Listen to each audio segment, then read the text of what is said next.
Olá, olá, bem-vindos ao podcast do Rico Casal, um casal a caminho da liberdade financeira. Eu sou a Catarina. Eu sou o Rafik. E estamos com uma convidada muito especial, num mês muito especial. Entramos no mês da criança, no mês de junho, e daí temos trazido aqui uma convidada que nos vai falar aqui de alguns temas sobre crianças, que é a Sara. Sara, bem-vinda. Olá. Obrigada pelo... Obrigada não. Obrigada por teres aceito o convite. Obrigada eu pelo convite.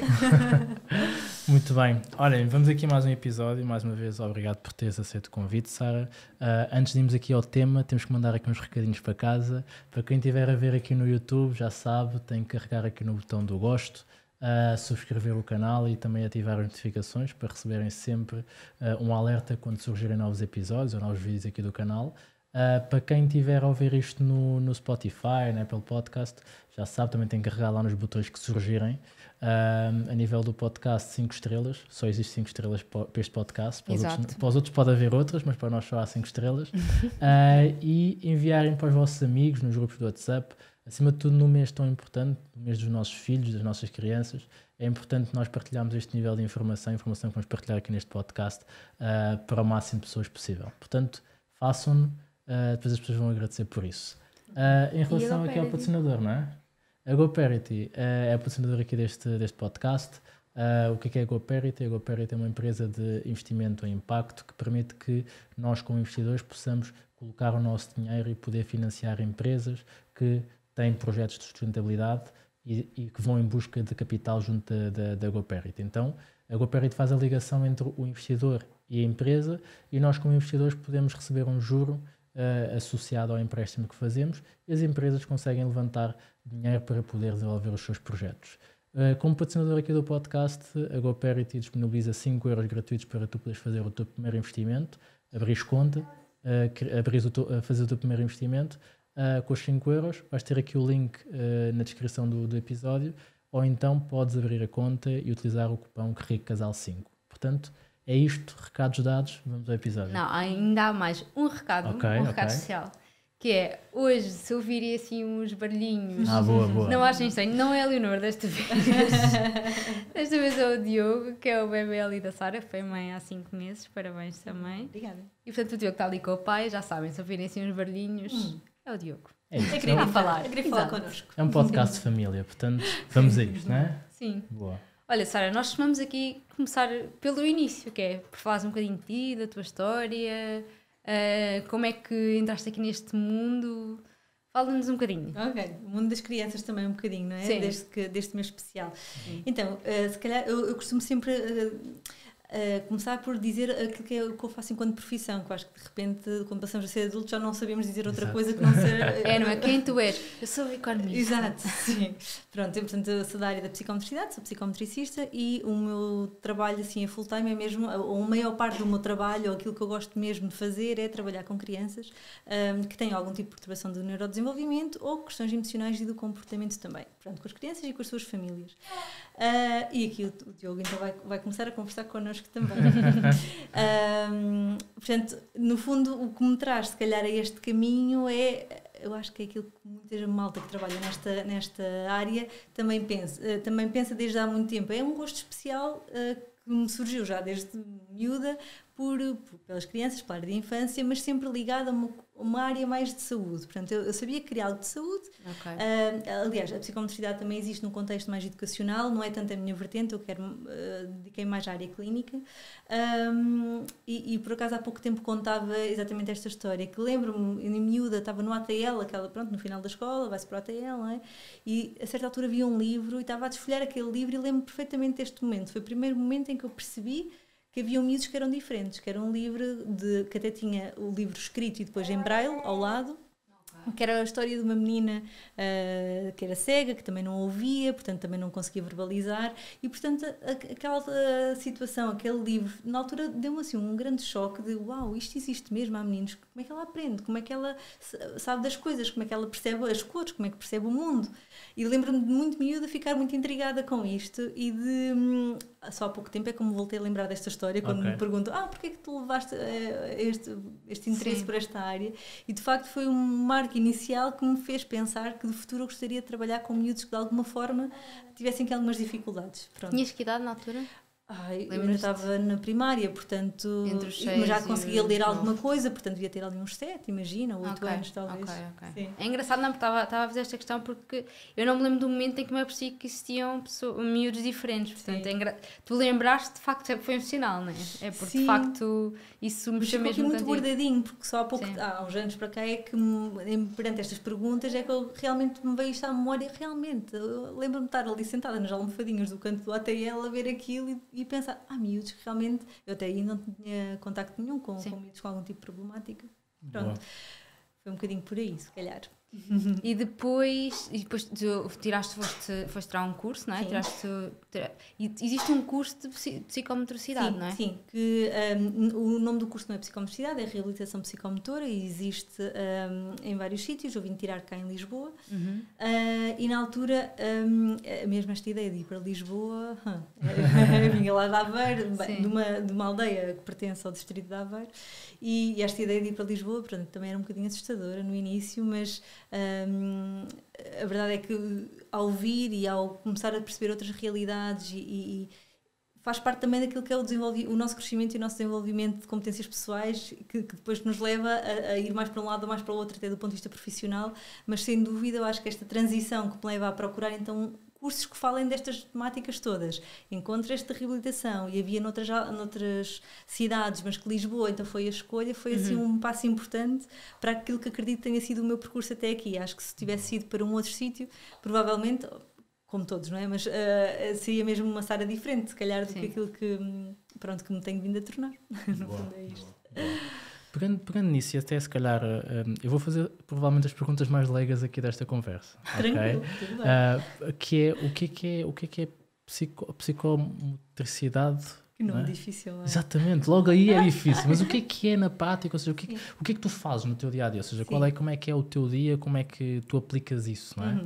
Então, assim de uma forma muito genérica, a psicomotricidade e de forma assim mais simples para que todos também nos entendam, a psicomotricidade é uma intervenção terapêutica, tal como a psicologia, tal como a terapia da fala, ou outras terapias que existem. Se calhar dentro daquilo que é a psicomotricidade no contexto clínico até se pode assemelhar mais a uma vertente mais da linha até da psicologia, embora com abordagens totalmente diferentes, ok? Então a psicomotricidade é uma intervenção terapêutica que então trabalha com este tipo de miúdos que há pouco vos dizia, que têm algum tipo de perturbação do desenvolvimento, como autismo, hiperatividade e déficit de atenção, um déficit cognitivo, por dificuldades de aprendizagem, ou miúdos que de alguma forma têm algum tipo de disrupção do ponto de vista do comportamento ou alterações do ponto de vista mais emocional também. Então, por exemplo, desculpa de estar-te a interromper, só aqui para ver se nós podemos perceber bem. Claro. Por exemplo, estava a falar do espectro do autismo, isso também são tipos são miúdos que têm alguma perturbação de comportamento, não é? Um miúdo com autismo a partir de ter uma perturbação de comportamento, ou não? Do ponto de vista diagnóstico são quadros diferentes, ok? Existe a questão do comportamento que não tem porque o autismo é assim um grande bolo, que tem diferentes níveis, não é? E que tem, para ser diagnosticado, existe no fundo assim, várias áreas que têm que estar efetivamente comprometidas, nomeadamente a questão da interação social, a questão da comunicação, a questão eventualmente do ponto de vista cognitivo também, que pode ou não ter impacto, dependendo do nível de miúdo.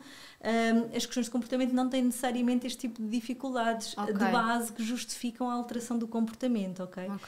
Do ponto de vista diagnóstico, mas essa também não é a minha área, pronto, eu vou sabendo, mas isso é a área médica. Sim, quando eles chegam já vêm diagnosticados, não é? Ou pelo menos com queixas de algumas situações, não é? Há miúdos que não têm diagnóstico, aliás, cada vez mais há adultos que chegam a adulto e só depois é que têm o seu diagnóstico. Exatamente. E que até ali eram só preguiçosos ou só distraídos e distraído e preguiçoso e agora começa-se a perceber que há algo que justifica, não é?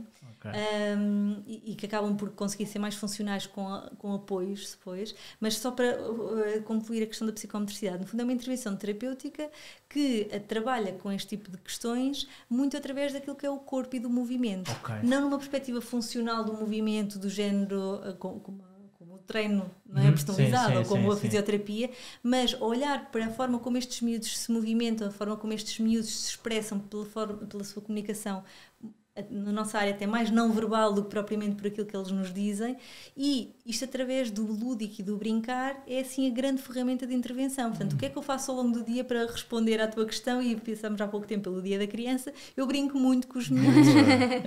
Que sorte, não é? Yeah. Mas um bocadinho nesta lógica de através do brincar os miúdos acabam por expressar a forma como pensam, aquilo que é o mundo interno deles, como é que eles se organizam, como é que eu planeio algo. Eu farto-me jogar a bola, porque assim, nas sessões, porque a maior parte das consultas que eu tenho, assim, sei lá, 80% é rapazes, ok?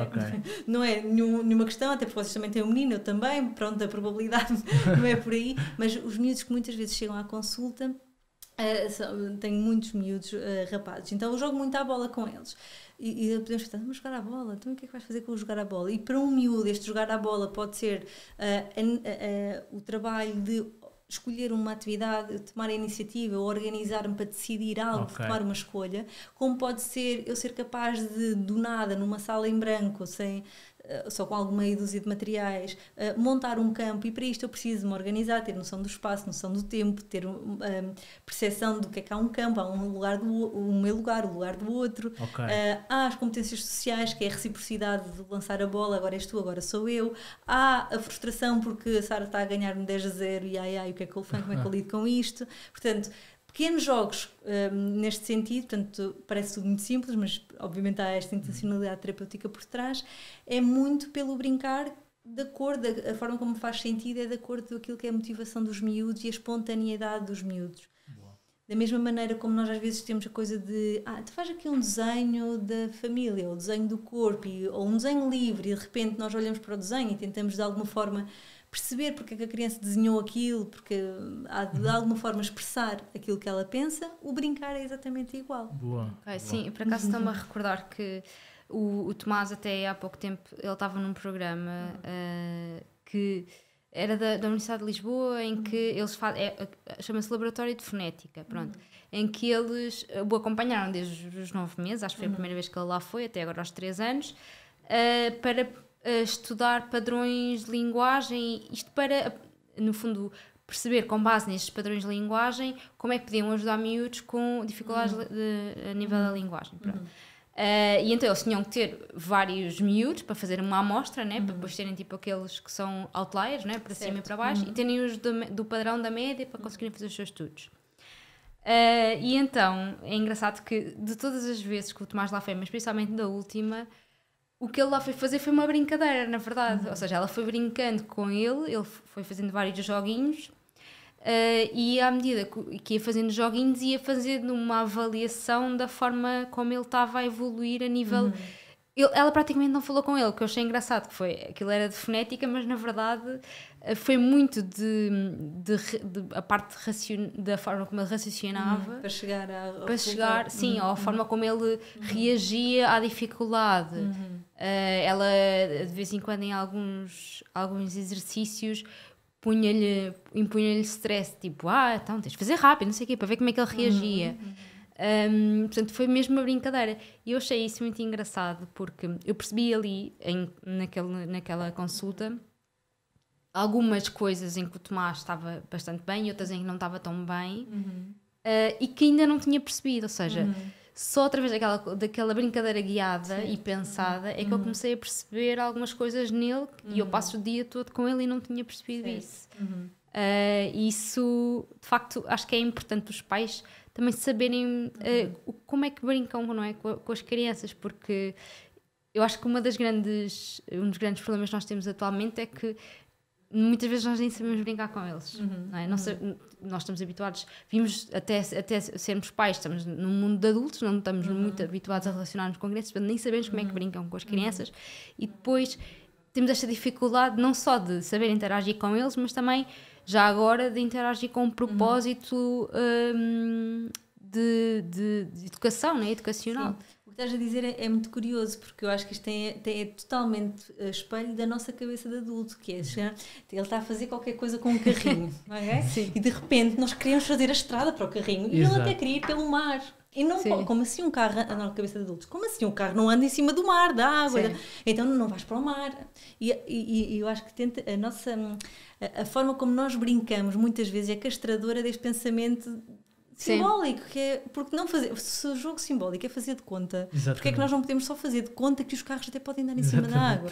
Ou que o arco-íris, em vez de ser arco-íris na real designação, pode ser todo cor-de-rosa, pode, até porque é que não pode, não é? Sim. Eu acho que muitas vezes nós adultos ficamos muito aflitos com a ideia de, mas espera lá, ele sabe perfeitamente que os carros não andam em cima da água, porque ele calma, adultos, não é? Só está a imaginar, só está a dar asas à imaginação e à criatividade, que é uma coisa que nós nos vamos podando até que fica muito reduzida na nossa vida atual enquanto adulto, não é? Sim. Eu acho sem dúvida. que esta questão do brincar, de manhã falava sobre isto, que é, eu acho que de facto nós estamos tão focados, e eu agora com o Diogo apercebo-me daquilo que às vezes os pais me traziam à consulta como dificuldade, e embora ele só tenha 6 meses quase, eu própria tenho de me domesticar e policiar de agora é mesmo para brincares com ele, logo estás a acabar de responder aos e-mails porque é tão fácil responder um e-mail ali enquanto ele está...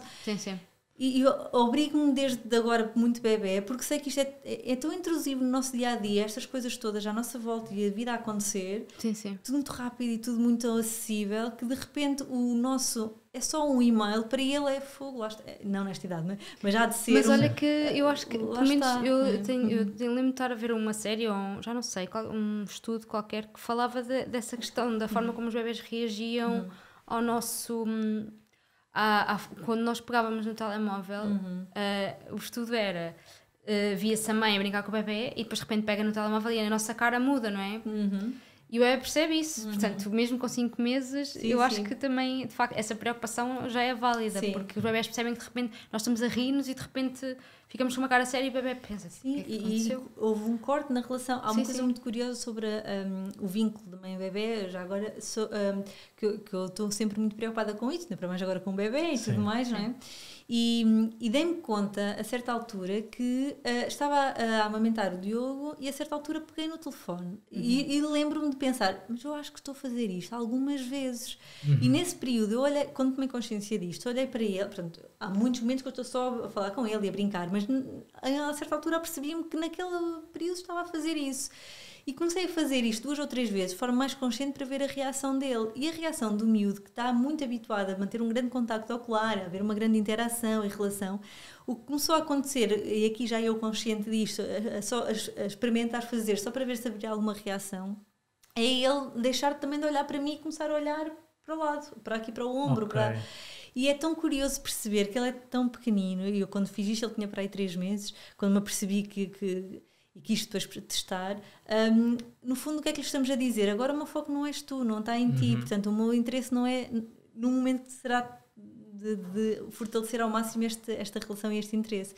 E eu acho que acontece, estou a dar este exemplo porque acredito que nós todos estamos tão habituados ao telefone estar na ponta, é quase uma extensão do nosso corpo, que eu acho que é logo aí que nós começamos a mostrar que se calhar os mais antigos ao ouvirem isto iriam dizer mas eu também te criei.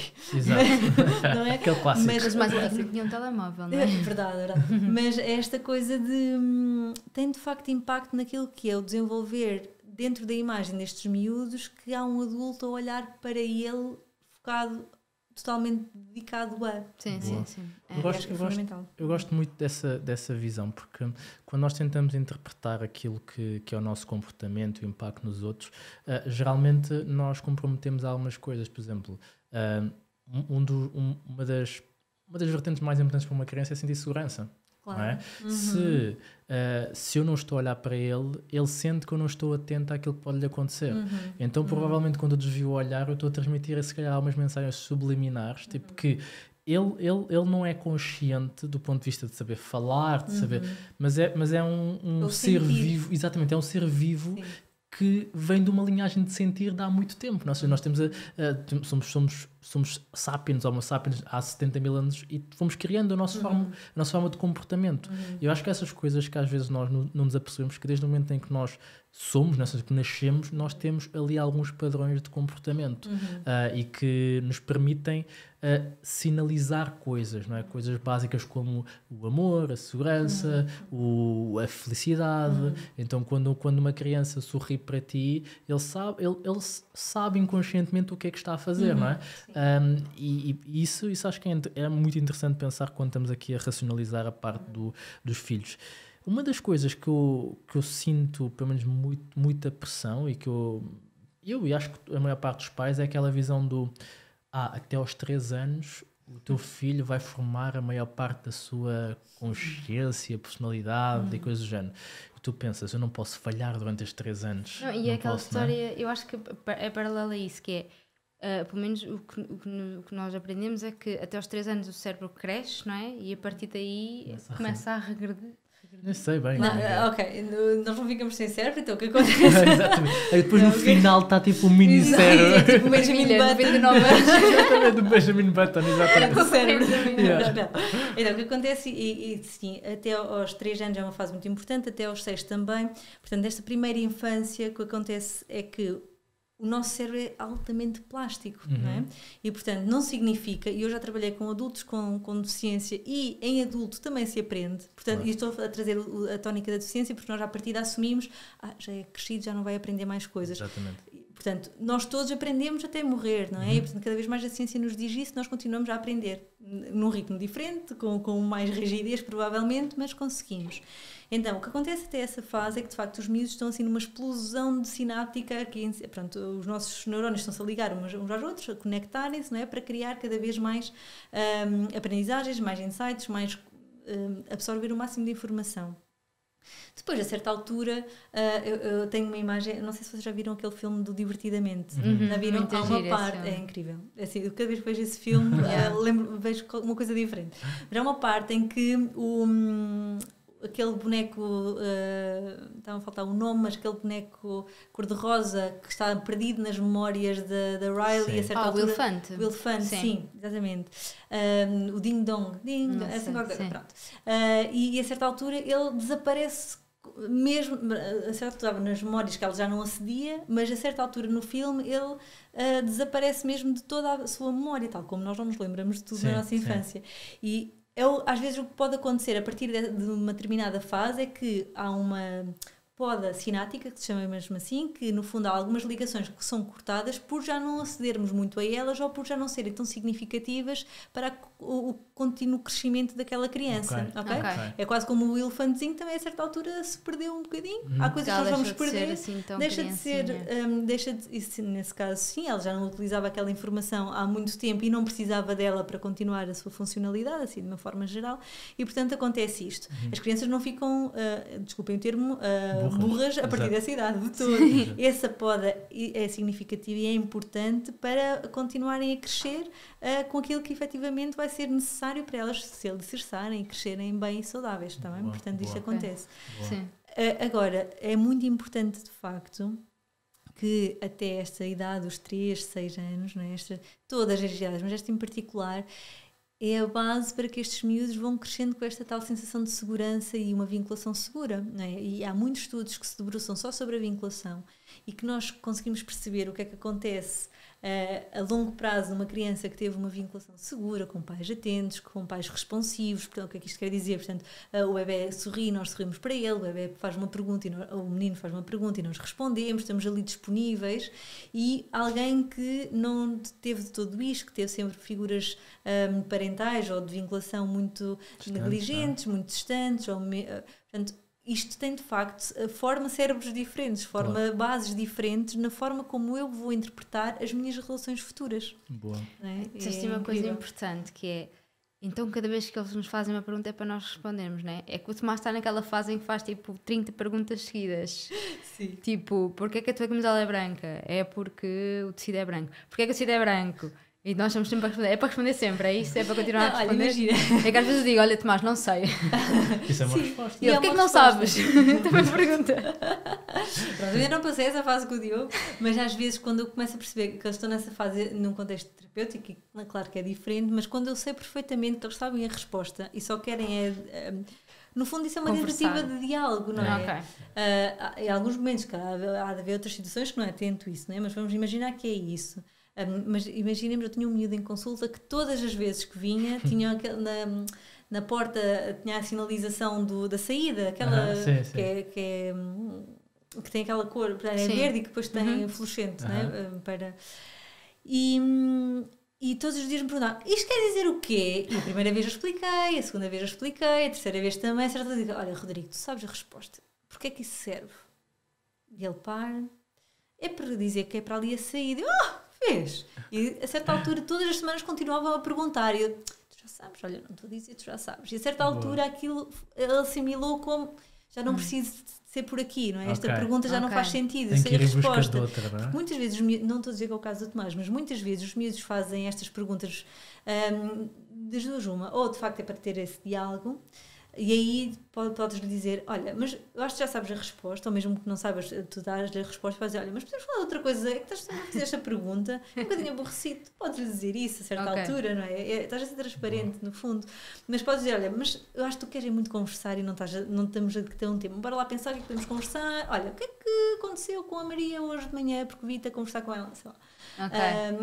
Outras vezes é de facto por uma necessidade de validação. Não estou a dizer que é o caso de porque a camisola é branca, mas às vezes os miúdos está bem, mas e é por aqui, é assim. Os miúdos muitas vezes pequenitos, normalmente estamos sempre descalços nas sessões de meias, assim, portanto há sempre esta questão de tirar o sapato, não é? E às vezes há miúdos que me dizem calça lá, pronto, eu sei perfeitamente que às vezes eles não sabem, mas outras vezes eles sabem, preguiça, não é? E muitas vezes esta coisa de eles lá calçam, mas depois esta necessidade de validar, mas está bem, é este o pé, e isto também pode ser, e dar-nos aqui algumas pistas, será que de facto ele só está a perguntar porque quer conversa comigo, ou há aqui alguma insegurança sobre a competência que tem para, e isto já nos dá outra pista, não é? Que se calhar é importante reforçar esta autoconfiança nesta tarefa ou noutras também.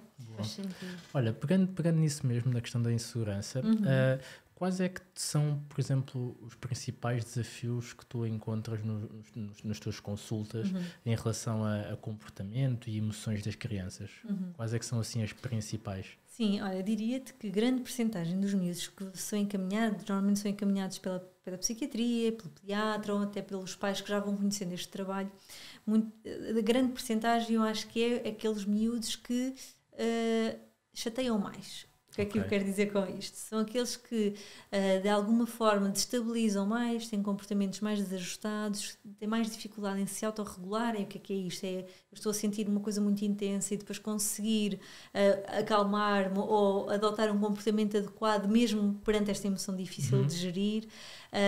E se nós, vamos lá agora só aqui um parênteses, se nós adultos temos dificuldade em fazê-lo, vamos imaginar num cérebro de criança, ok?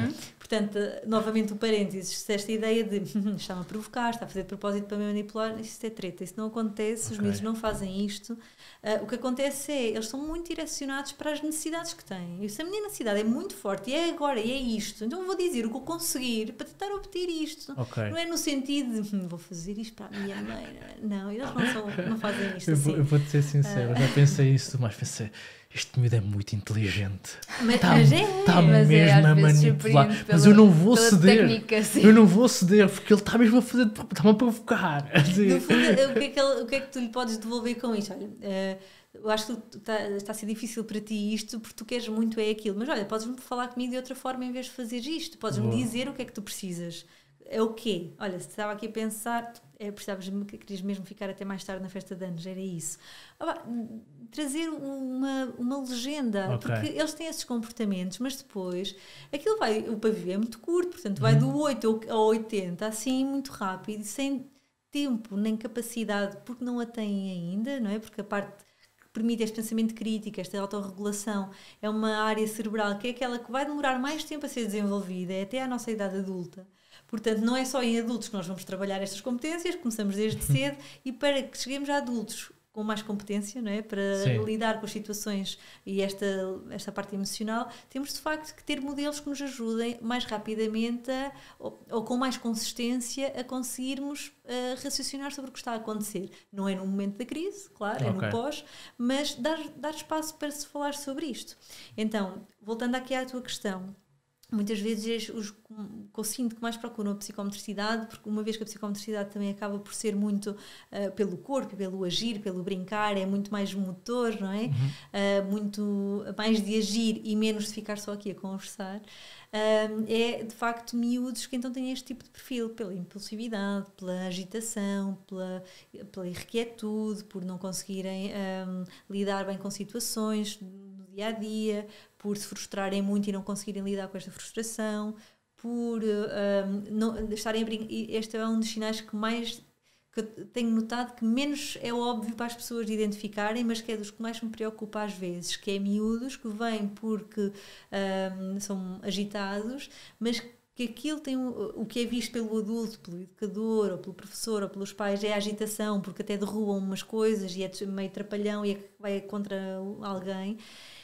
E o que nós às vezes não estamos tão atentos é, ele até sabe brincar, mas ele na relação e na interação com o outro não está a ser capaz de realmente brincar com. Ele brinca ao lado de e brinca a qualquer coisa, mas esta coisa do brincar com o outro tem muito que se lhe diga, olha, implica que eu seja capaz de chegar ao pé de ti e propor algo, ou não, ou perguntar-te se posso brincar na brincadeira que vocês já estão aí a fazer, implica eu ser capaz de me adaptar às vossas ideias, mas também ser capaz de dizer as minhas, que se eu for muito inibida eu não vou conseguir, vou sempre adotar uma postura muito passiva, mas este tipo de miúdos muitas vezes acabam por ser mais confrontativos, porque são miúdos que também são mais rígidos do ponto de vista do pensamento. O que é que isto quer dizer? Aquilo que eu quero agora tem mesmo que ser desta forma como eu estou a pensar. Ora, se tu tens uma ideia e eu tenho que ser a minha ideia a prevalecer, a certa altura vocês desistem de mim e fica aí então, não é?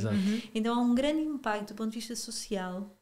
Miúdos logo desde a do pré-escolar, que no fundo deve ser mesmo trabalhado, e eu acho que aqui os educadores têm um papel importante, mas que nem sempre têm a facilidade pelo número de miúdos que têm em sala de conseguir fazê-lo, e eu também sou empática neste sentido, porque acho que deve ser mesmo difícil, mas muitas vezes é mesmo importante que nós adultos sejamos mediadores daquela brincadeira que está a acontecer com este tipo de miúdos. E mediador não é, agora não vais brincar com as comidas, porque agora o bebê está a dormir, o boneco, agora é hora dele comer, de dormir, não é hora de comer, e vais estar a fazer o almoço para o bebê, aquela brincadeira das casinhas e dos bebés, por exemplo. Não, o adulto, mediar não é meter lá o bedelho, não é, como se costuma dizer, e ir alterar as coisas que eles estão a fazer, é ajudá-los a construir algo. É, ok, estava aqui a pensar, eu sou isto, ok, então e tu és o quê? Um miúdo mais inibido e que não é capaz de, não é? Posso ser eu a dar-lhe a palavra de, agora é, no fundo, agora é a tua vez de dar uma ideia. Exatamente. E a certa altura, estava aqui a ouvir este era o Diogo. Ou a certa altura ele não consegue escolher. Eu posso, olha, ok, parece-me que está a ser um bocadinho difícil de escolher. Então, olha, vou-te dar uma ajuda. Queres este ou queres este? E, portanto, isto é mediar. É ele ajudar o miúdo a ser mais capaz de se envolver com o outro também e na sua brincadeira. E, portanto, eu acho que estas são competências que nós devemos logo, desde a partida, muito pequeninos, também estimular. Boa. Pronto, acho mesmo que sim. Pois é, isso faz muito sentido, porque a relação entre a forma como nós tentamos introduzir alguns temas às crianças pode afetar a sua insegurança, ou seja, aquilo que é a autoestima deles, acreditarem que eventualmente conseguem ou não fazer uma coisa. Por exemplo, se é totalmente diferente eu chegar ao pé dele e fazer-lhe perguntas e guiá-lo, ou chegar ao pé dele e dizer-lhe faz assim, ou é assim que se faz. E principalmente na fase das crianças, em que eles são muito imaginativos, eu estava a lembrar-me de um dia em que nós decidimos ir para ir passear no fim de semana, e o Tomás foi à gaveta dele e foi buscar o fato de bombeiro dele, e vestiu o fato de bombeiro, e a nossa tendência inicial era do género, mas não é carnaval, tipo, porque é que tu queres ir para a rua com o fato de bombeiro? Até que pensamos, não, tipo, ele quer ir de fato de bombeiro, porque não? Então ele foi, e ele sentiu-se o maior da aldeia, tipo, estava mesmo feliz, tipo, chegou ao parque, era o mais divertido do parque, toda a gente olhava, metia-se com ele e tudo mais. Então acho que às vezes essa capacidade de nós também como pais desconstruirmos aquilo que é a nossa visão de mundo, ajuda muito a que a nossa criança, o nosso filho também gere essa autoestima, no sentido de quase também ter confiança de que, ok, eu estou a tomar a decisão certa, ou estou a tomar uma decisão que me deixa feliz. E, no entanto, isso depois tem o reverso, não é? Que é até que ponto é que nós como pais temos que, ou temos, ou devemos, ou estamos a dar demasiada liberdade de criatividade e não estamos a direcionar num caminho que nós acreditamos às vezes que é o mais correto. Pelo menos às vezes, pelo menos internamente, existe um bocado essa batalha interna que é até que ponto é que ele, por exemplo, não estar a desenhar ou a pintar dentro das linhas é positivo ou negativo, não é? Não sei se me faço... Sim. Bem, nesse sentido específico eu tenho uma opinião muito concreta sobre isso, mas só voltando um bocadinho atrás, porque esta questão da segurança ou até da autoestima que tu falavas, às vezes há aquela pergunta, como é que eu posso desenvolver a autoestima do meu filho? Não é? E uma das coisas importantes é perceber o que é isto de autoestima, não é? Assim, de uma forma muito geral, é a forma como eu me vejo com valor naquilo que eu faço, naquilo que eu sou, não é? Melhor, naquilo que eu sou, aquilo que eu faço tem mais a ver com a autoconfiança naquelas tarefas em particular. Mas como é que eu posso aumentar o valor sobre aquilo que eu sou e sobre a forma como eu vejo o mundo e a forma como eu interajo com o mundo? Se eu, mãe, nunca der a oportunidade de um miúdo escolher o que quer que seja, ele nunca vai estar na hipótese sequer de se sentir que foi uma boa escolha ou uma má escolha para lidar com a consequência, seja ela qual for. Então, mães e pais e até educadores, mas aqui pensando na área dos pais, que fazem pelos filhos, escolhem a roupa, as coisas básicas, não é? Escolhem tudo o que eles vão comer, escolhem tudo o que eles vão vestir, escolhem tudo os caminhos por onde vão, escolhem... Claro que nós é que os temos que orientar, sem dúvida, eles são muito imaturos, portanto, há coisas que são inegociáveis nestas escolhas, não é? Mas há uma série de outras que, para nós, adultos, é igual ao litro, ele escolher vermelho ou escolher verde. Então, por que eu tenho que escolher o vermelho se lhe posso dar à escolha, não é? Às vezes há mães que, nesta coisa em particular da roupa, que às vezes são um bocado provocatória nesta coisa, mas deixa o seu filho escolher a roupa dele. E, então, mas depois não fica bem... Não fica bem aos olhos de quem, não é? Ou seja, claro, agora, fora de brincadeiras, eu acho que eu só consigo desenvolver a autoestima e a autoconfiança do miúdo que seja capaz de tomar pequenas decisões e na possível autonomia que nós lhe vamos dando progressivamente à medida que eles crescem, não é? E naturalmente adequada à idade e às competências que cada miúdo nos mostra ter. Eu acho que há uma ligação muito direta entre boa autoestima e ser autónomo. Ok. É?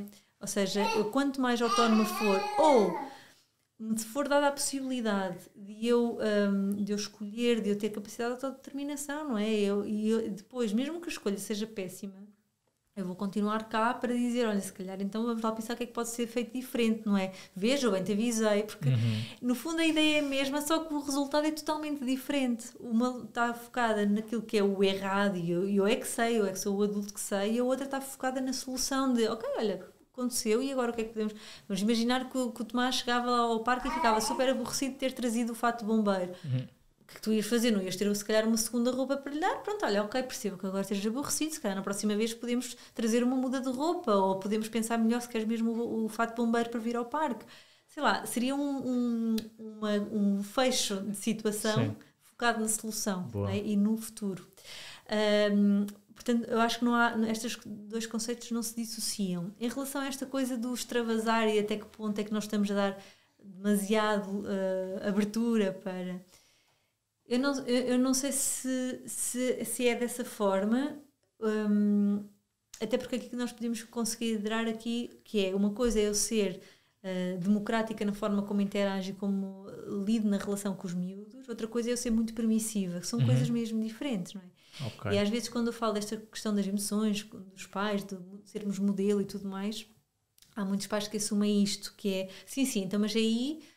eles vão fazer o que querem. Não, mas em nenhum momento eu estou a dizer que de repente ele é que manda lá em casa, não é? O que pode acontecer é vivem os dois lá em casa e ambos têm um papel, não é? São pessoas com vontades, ideias e decisões. Claro que os pais têm aqui um poder, não é superior, mas nesta perspectiva de orientação, porque têm muito mais experiência e de alguma forma podem dar caminho. Mas a verdade é que não é, de repente, agora faz tudo o que tu quiseres, eu não me importo. Não é isto.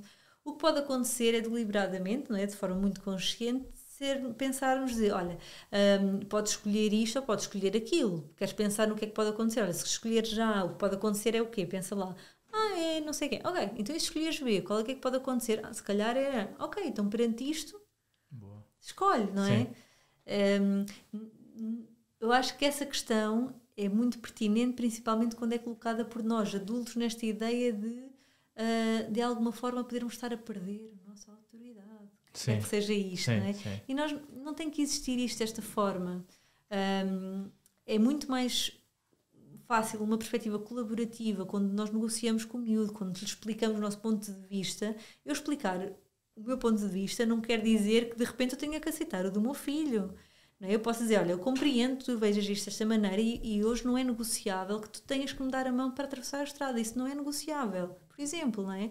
Há coisas que não vão ser negociáveis, há outras que se calhar são.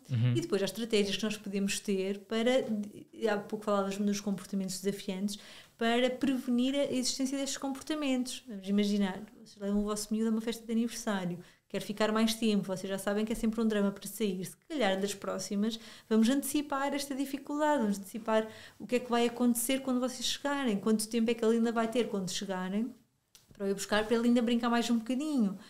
O que é que podem combinar fazer depois da festa, como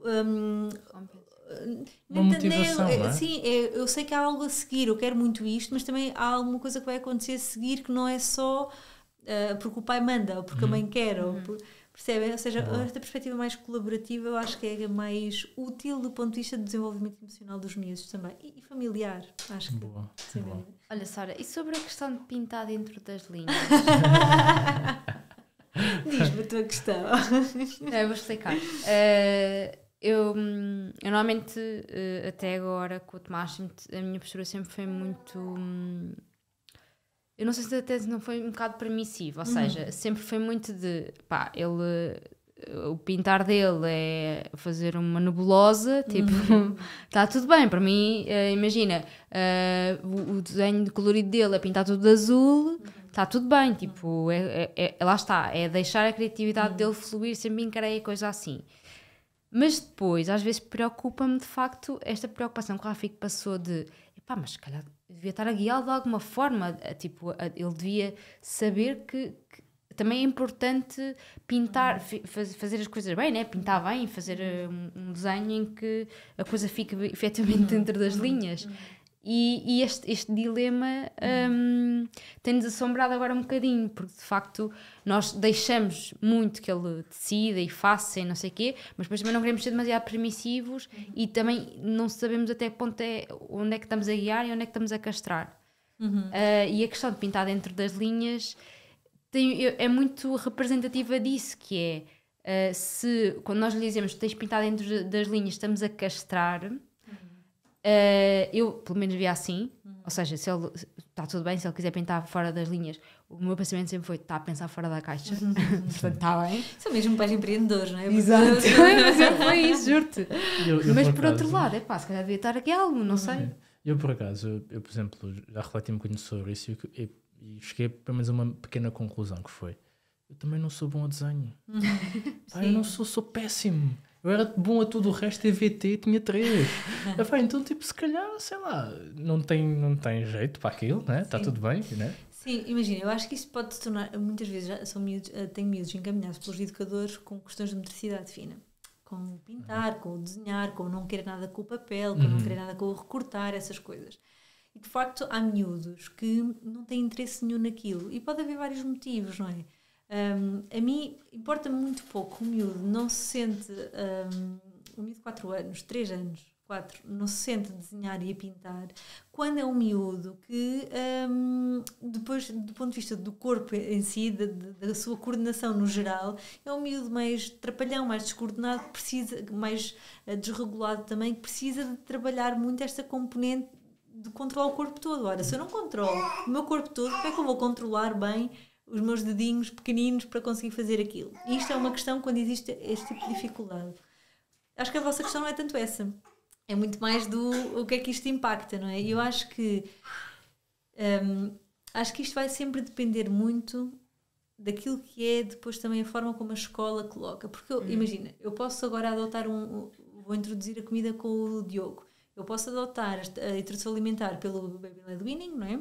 E posso tê-lo na escola e lá ninguém se sente confortável com esta abordagem. Para mim, eu até prefiro que lá nessa abordagem seja uma abordagem tradicional, porque é aquilo que elas estão à vontade. Então, ou seja, isto é um exemplo para chegar aonde os miúdos percebem os diferentes contextos também. Então, se na escola me pedem desta forma, eu posso conseguir corresponder na escola a esta expectativa e em casa a outra expectativa e ser feito de outra forma.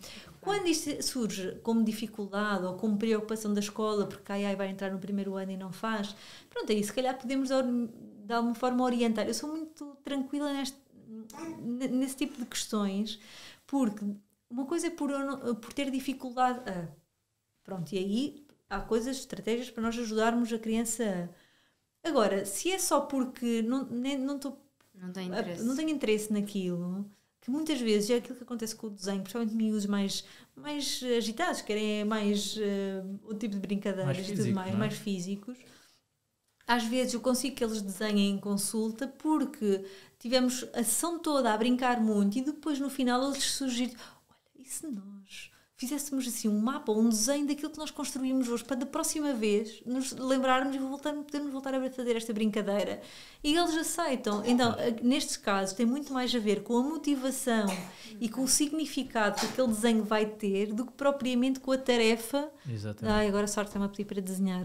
É o contexto, não é? É contextualizar. Então, às vezes eu te digo isto aos educadores. Então, façam um desenho só depois de brincarem com algo para que eles venham com essa motivação para representar ali. E depois, às vezes acontece uma coisa que é mas ele não desenha, depois não sabe desenhar muito bem. Pronto, ok. E cada caso depois terá que ser avaliado. Mas uma coisa é isso ser uma dificuldade, outra coisa é ser só porque não cumpre a expectativa do adulto. E aí, se é desta forma, então isso para mim não faz muito sentido. Boa. Olha, essa dica, e é uma dica que depois de ser dita é tão evidente, mas que a maior parte de nós não torna isso evidente, que é, por exemplo, a mesma coisa de ler. Eu não gostava de ler até ter um tema que eu tivesse interesse em ler. É uma coisa, eu não vou desenhar sem ter interesse naquilo que eu vou desenhar. Então é muito mais interessante eu perceber qual é que é o interesse da minha criança, quais são os interesses gerais da minha criança, para depois dizer, ok, vamos expressar esse interesse por este meio do desenho, ou da dança, ou não sei, de alguma coisa, pela música, de alguma coisa que eventualmente interesse à criança. E eu estava a ouvir falar e estava-me a lembrar de uma parte que nós falámos anteriormente, que foi a questão dos miúdos hiperativos e que são assim mais agitados. Eu lembrei-me de ler num livro, não sei se era bem um estudo, se era um levantamento de alguns dados, que dizia algo do género como ou seja, uma boa percentagem dos CEOs não, empreendedores bem-sucedidos têm algum tipo de autismo, algum tipo de hiperatividade. E porquê? O estudo, ou esse texto, dizia o seguinte, que é, esse tipo ou seja, as pessoas com esse nível de comportamento acabam por não se encaixar dentro daquilo que é a norma. Então acabam por não seguir também o caminho normal, que é o caminho do emprego normal, subir na carreira, chegar a diretor e tudo mais. Então são quase obrigados a fazer um caminho paralelo. São quase obrigados a ir em busca de um caminho de construção pelas próprias mãos, que é o caminho do empreendedorismo. Então acabam por ser também muito bem sucedidos aí, porque não por falta de competência, mas porque encontraram o sítio onde conseguem aplicar os seus comportamentos de uma forma mais direcionada e com mais probabilidades de sucesso. Isto faz-te sentido de alguma forma? Sim, isso é uma leitura sobre isto. Não é? Eu acho que, do ponto de vista da neurociência, o que nos diz, se nós, ao percebermos efetivamente o que está por detrás de cada um desses diagnósticos que tu falavas, é que, tanto num caso como no outro, para isso acontecer tem que ser pessoas muito funcionais, ou seja, com outras competências que lhe permitam crescer dessa forma, não é? Mas existe em ambas, sendo funcional, uma característica comum que é o foco. Que não me interessa, é muito comum aquele autismo mais clássico que nós ouvirmos nos filmes ou nas histórias, que é são miúdos que só gostam de dinossauros, ou são miúdos que só gostam de não sei o quê. Pronto.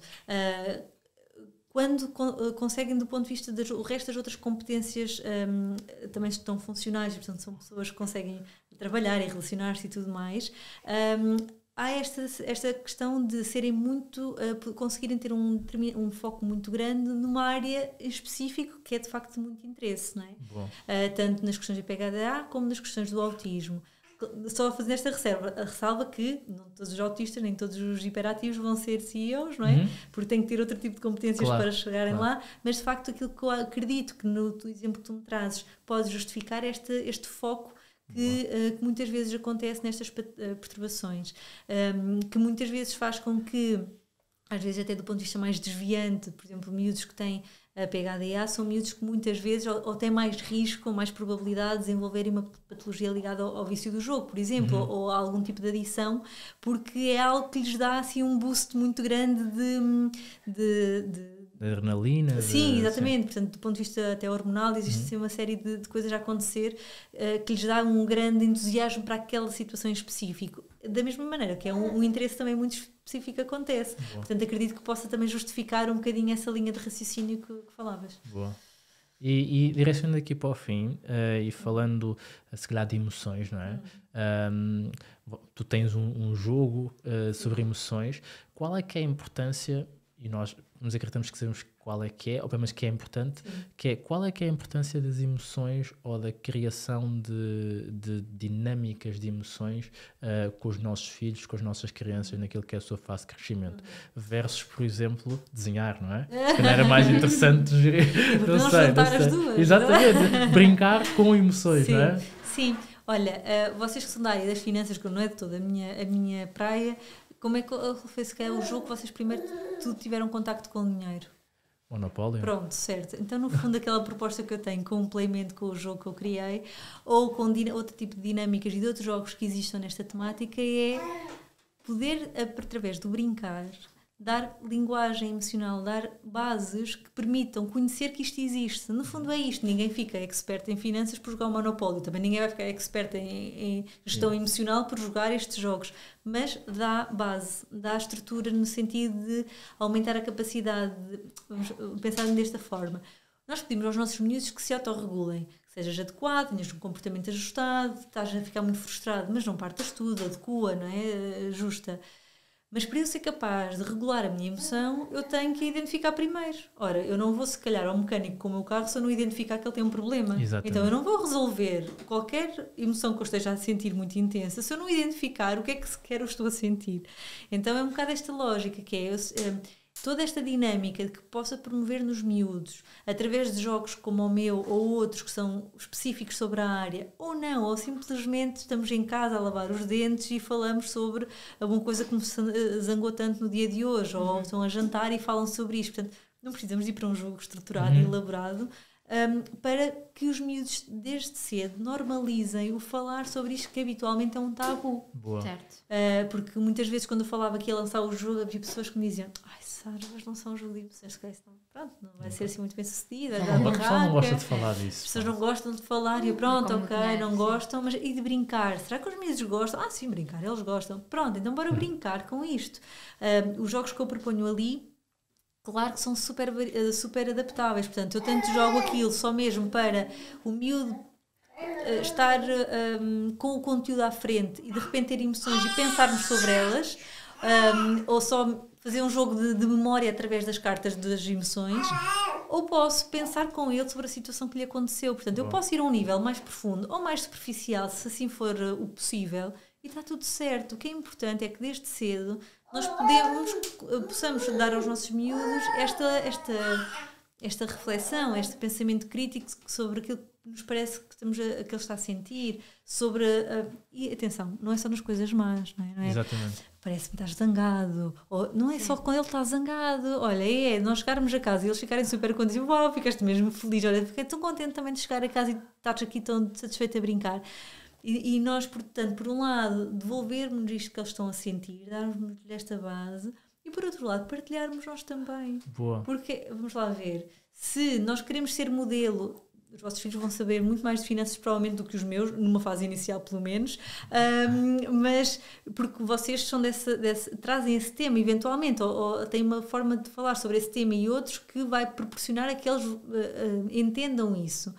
Por que não falar também daquilo que é a base de sermos pessoas? As emoções não são uma profissão, não é? Todos nós as temos, independentemente de eu vir a ser um engenheiro ou de vir a ser um agricultor ou vir a ser o que for, um jornalista, não é?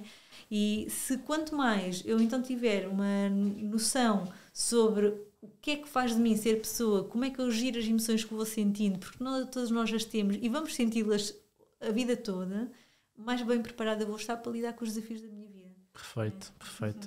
E a verdade é que as emoções é o pilar mais relevante do nosso comportamento como seres humanos, e nós esquecemos muitas vezes de cuidar dele e de saber interpretá-las e conversar sobre eles.